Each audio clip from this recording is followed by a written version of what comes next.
وہ ہیں حضرت سلطان سخی سرور رحمۃ اللہ علیہ المعروف لالا والی سرکار۔ ناظرین کرام، کس شاعر نے کیا خوب کہا تھا کہ بات مجازی رمز حقانی تے ون ونا دی کاٹھی، سفر العشق کتاب بنائی سیب چھپی وچ لاٹھی۔ حضرت سخی سرور رحمۃ اللہ علیہ بلا شبہ ان اولیاء کبائر اور صوفیاء عظام میں سے ہیں جنہوں نے تزکیہ نفس سے اللہ کو راضی کیا اور اللہ تعالیٰ نے انہیں عزت اور بزرگی عطا کی۔ آپ کی عقیدت مندی میں بے شمار لوگوں نے رائے ہدایت پائی۔ آپ کا اصل نام سید احمد سلطان ہے، لیکن سخی سرور کے نام سے مشہور ہوئے چونکہ آپ بہت بڑے دریا دل تھے۔ جو کچھ آپ کے پاس آتا راہ خدا میں لٹا دیتے، حتیٰ کہ شادی میں جو جہیز ملا وہ بھی آپ نے محتاجوں اور ناداروں میں تقسیم کر دیا۔ اس لیے آپ لوگوں میں سخی مشہور ہوئے۔ اس لقب کی ایک وجہ یہ بھی بیان کی جاتی ہے کہ آپ بڑے بلند پایا بزرگ تھے، جو بھی آپ کے پاس آتا خالی نہ لوٹتا، اس لیے آپ سخی کے لقب سے مشہور ہوئے۔ حضرت سخی سرور کے آباء و اجداد ناظرین کرام عرب کے رہنے والے تھے، اور آپ کے والد حضرت زین العابدین بغداد سے برصغیر پاک و ہند میں تشریف لائے۔ ملتان کے قریب ایک گاؤں میں سکونت اختیار کر لی، جسے اس وقت شاہ کوٹ اور کرسی کوٹ کہا جاتا تھا۔ آپ کے والد کی آمد کے بارے میں یہ روایت مشہور ہے کہ آپ کے والد بزرگوار حضرت زین العابدین رحمۃ اللہ علیہ سرزمین پاک و ہند میں تشریف لانے سے قبل 22 سال سے روزہ رسول اطہر صلی اللہ علیہ وآلہ وسلم کی خدمت کرتے چلے آ رہے تھے۔ ایک روز سید الانبیاء ختم المرسلین سرور کونین حضرت محمد صلی اللہ علیہ وآلہ وسلم نے عالم خواب میں ہندوستان جانے کا حکم دیا۔ آپ نے فوراً رخت سفر باندھا اور ملتان کے قریب ایک گاؤں جس کو سرور کوٹ یا شاہ کوٹ کہا جاتا ہے میں رہائش اختیار کی۔ یہ سن 520 ہجری یعنی سن 1126 عیسوی کا واقعہ ہے۔ آپ کے والد ماجد سید زین العابدین ہر وقت یاد الہی میں مشغول رہتے تھے۔ گزر اوقات کے لیے آپ نے زراعت کے علاوہ بھیڑ بکریاں بھی پال رکھی تھیں۔ 2 سال کے بعد آپ کی اہلیہ محترمہ بی بی ایمنہ جنت الفردوس کو سدھار گئیں۔ ان کے بطن سے 3 لڑکے حضرت سلطان کیسر، حضرت سید محمود اور حضرت سید سہرا تھے۔ شاہکوٹ کا نمبردار پیرار خان آپ کا مرید تھا۔ اس نے اپنی کھوکھر برادری سے مشورہ کے بعد اپنی بڑی دختر بی بی عائشہ کو آپ کے عقد میں دے دیا۔ حضرت سید احمد سلطان سن 524 ہجری بمطابق سن 1130 عیسوی میں پیدا ہوئے۔ آپ کا سلسلہ نسب چند واسطوں سے حضرت علی کرم اللہ وجہ الکریم سے جا ملتا ہے۔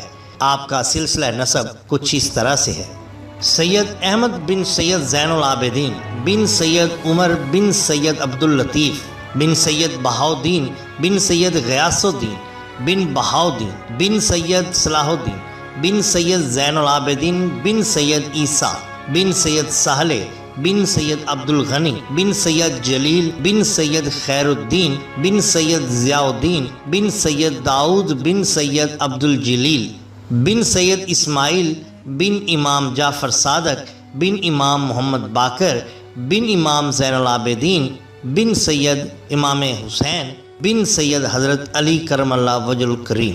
آپ بچپن سے ہی بڑے ذہین اور فہمیدہ انسان تھے۔ اکثر اوقات آپ والد مکرم سے شرعی مسائل سیکھتے رہتے۔ ان دنوں لاہور میں مولانا سید محمد اسحاق کے علم و فضل کا بڑا شہرہ تھا۔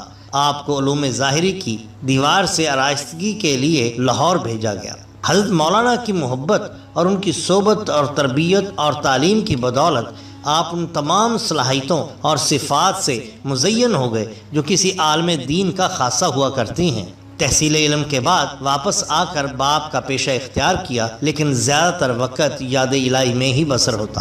ظاہری علوم کے ہم آہنگ علوم باطنی حاصل کرنے کا جذبہ سینے میں کروٹیں لینے لگا، جس میں روز بروز طغیانی آتی گئی۔ آپ کے والد محترم نے جب اپنے اس ہونہار بیٹے کا رجحان دیکھا تو اس طرح تربیت فرمانے لگے جیسے مرشد مرید کی کرتا ہے، لیکن دل کی خلش باقی رہی۔ چاہتے تھے کہ سلوک و معرفت کی راہوں پر گامزن ہو، علم لدنی سے مالا مال ہو اور کسی صاحب مال بزرگ کے دست حق پرست پر بیعت ہو۔ محترم ناظرین کرام، جب سن 535 ہجری یعنی سن 1141 عیسوی میں آپ کے والد گرامی نے رحلت فرمائی اور شاہ کوٹ میں ہی مدفون ہوئے تو آپ کے خالہ زاد بھائی ابی، جودہ، ساون، ککو اور مکو نے آپ کو تنگ کرنا شروع کر دیا۔ روز افزوں ان کی چیرہ دستیوں اور زیادتیوں میں اضافہ ہوتا گیا۔ انہوں نے پیرار خان کی وفات کے بعد زرخیز زمین اپنے پاس رکھ لی اور بنجر ویران اراضی آپ کے حوالے کر دی، لیکن اللہ کے کرم سے وہ زرخیز اور شاداب ہو گئی تو وہ بڑے نالاں اور پریشان اور افسردہ ہوئے اور حسد کی آگ میں جلنے لگے۔ اس طاق میں رہتے تھے کہ ہیلے بہانے آپ کو نقصان پہنچائے۔ آپ کی شادی گھنو خان حاکم ملتان کی بیٹی بی بی بائی سے ہو گئی۔ عمرہ اور اوصا نے نذرانے پیش کیے۔ جب آپ دلہن کو گھر لائے تو آپ کی والدہ ماجدہ حضرت مائی عائشہ نے گھی کے چراغ جلائے اور خوب خوشیاں منائیں۔ اس پر آپ کے خالہ زاد بھائی سیخ پا ہو گئے اور دل ہی دل میں آپ کو بے عزت کرنے کی منصوبے بنانے لگے۔ انہوں نے لاگیوں اور بھاڑ میراثیوں کو بہلا پھسلا کر اور لالچ دے کر بھیجا کہ وہ حضرت سید احمد سلطان کو بدنام اور شرمسار کریں، اور ترکیب یہ بتائی کہ اگر وہ سیر دیں تو سوا سیر مانگیں۔ انہوں نے ایسا ہی کیا، لیکن اللہ تعالیٰ نے اپنے نیک بندوں کی حفاظت خود فرمائی ہے، لہٰذا اللہ تعالیٰ نے آپ کی حفاظت فرمائی۔ آپ نے نہ صرف لاگیوں، بھانڈوں، میراثیوں کو ہی نہیں بلکہ غربا اور مساکین اور محتاجوں کو بے شمار دولت، جہیز کا سامان اور دیگر اشیاء سے خوب نوازا۔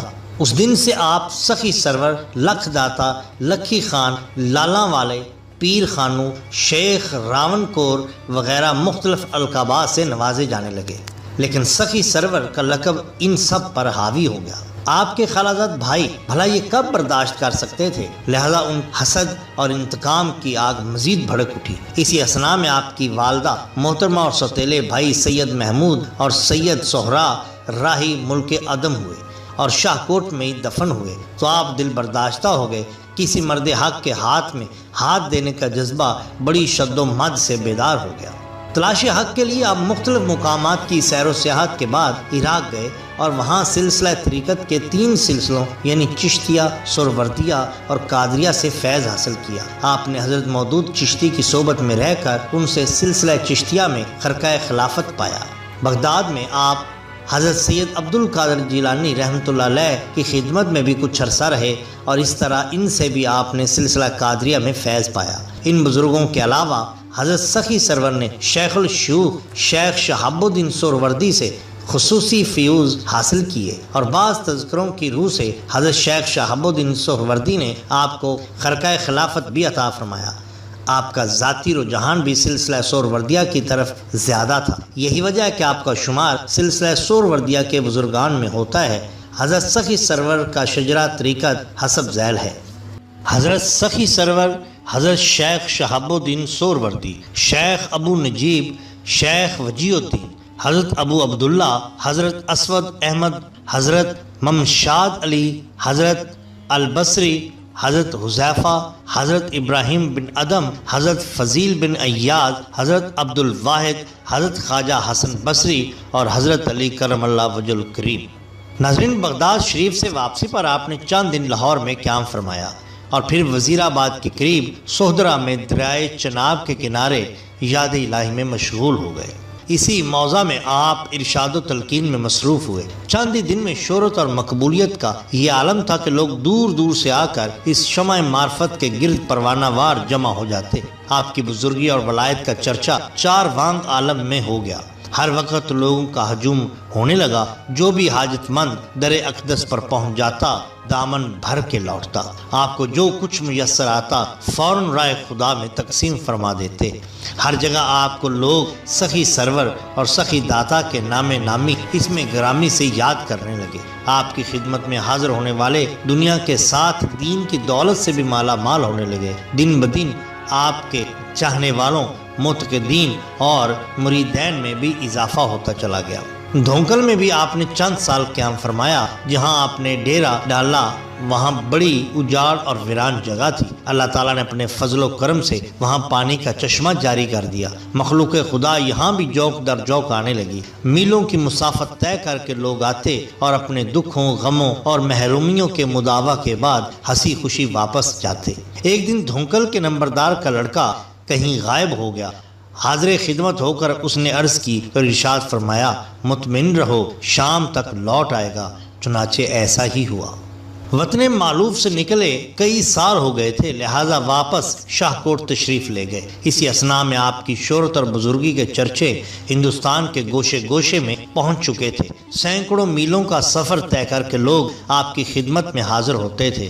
آپ کے خالازاد بھائیوں کو آپ کی شہرت اور مرتبہ ایک آنکھ نہ بھایا، اپنے لیے خطرہ محسوس کرنے لگے، لہٰذا ان کی دیرینہ دشمنی پھر واپس لوٹ آئی۔ جب خالازاد بھائیوں کی عداوت انتہا کو پہنچ گئی تو آپ نے نقل مکانی فرما کر ڈیرہ غازی خان تشریف لے گئے اور کوہ سلیمان کے دامن میں نگائیہ کے مقام پر قیام فرمایا اور عبادت الہی میں مصروف ہو گئے۔ یہ وہی جگہ تھی جہاں آج کل آپ کا مزار اقدس ہے اور اب سخی سرور کے نام سے مشہور ہے۔ لوگوں کا یہاں بھی ازدحام ہونے لگا، ہر مذہب و ملت کے لوگ آپ کے در دولت پر حاضر ہونے لگے۔ کئی ہندو، سکھ اور ان کی عورتیں بھی آپ کے عقیدت مندوں اور چاہنے والوں میں شامل تھے، جو سلطانی معتقد کہلاتے تھے اور اب بھی پاک و ہند میں موجود ہیں۔ آپ کے ارادت مند، عقیدت مند، معتقد اور مریدین بے شمار تھے، لیکن ان میں 4 اصحاب خاص الخاص تھے۔ یہ 4 یاروں کے ناموں سے مشہور تھے۔ انہیں آپ سے بے حد عشق تھا، آپ بھی انہیں جانی جان تصور فرماتے تھے۔ آپ کے خالازاد بھائیوں نے آپ کو یہاں بھی سکھ کا سانس نہ لینے دیا۔ انہوں نے اپنی قوم کے لوگوں کو آپ سے بدظن کر دیا اور جم غفیر لے کر آپ کو شہید کرنے کے لیے چل پڑے۔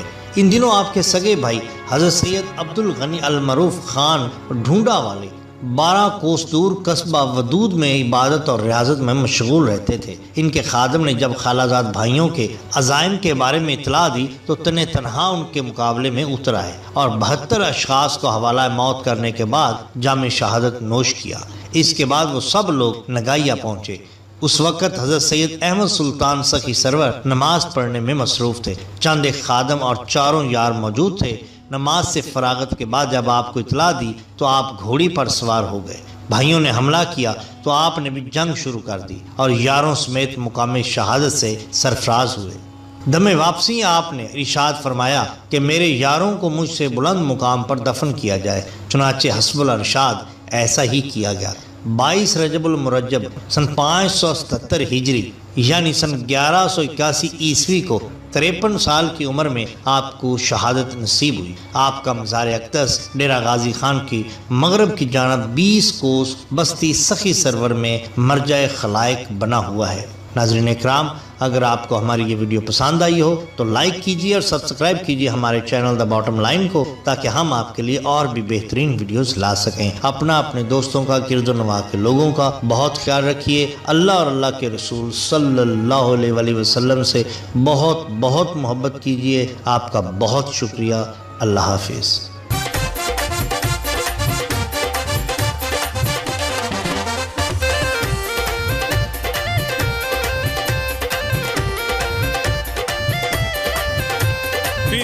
امتیاز میوزک سینٹر والے کہندے نے، امتیاز میوزک سینٹر والے کہندے نے، ورکاں دے بلہار مزاور سخی دے موجاں لیندے نے، ورکاں دے بلہار مزاور سخی دے موجاں لیندے نے، ویراج امتیاز میوزک سینٹر والے کہندے نے، ورکاں دے بلہار مزاور سخی دے موجاں لیندے نے، نمیاں پیر دیاں لے جو تمالا، نمیاں پیر دیاں لے جو تمالا، بہتے نہ لگ دے تیلے، اور پر گڈیاں، اور پر گڈیاں لالا واڑے دے میلے، اور پر گڈیاں لالا واڑے دے میلے، اور پر گڈیاں لالا واڑے دے میلے، اور پر گڈیاں لالا واڑے دے میلے، اور پر گڈیاں سخی سرور دے میلے، بھجی آوے ڈرائیور دبی آوے، سارے کرن سلامہ کرا تو ہو کے ویلے۔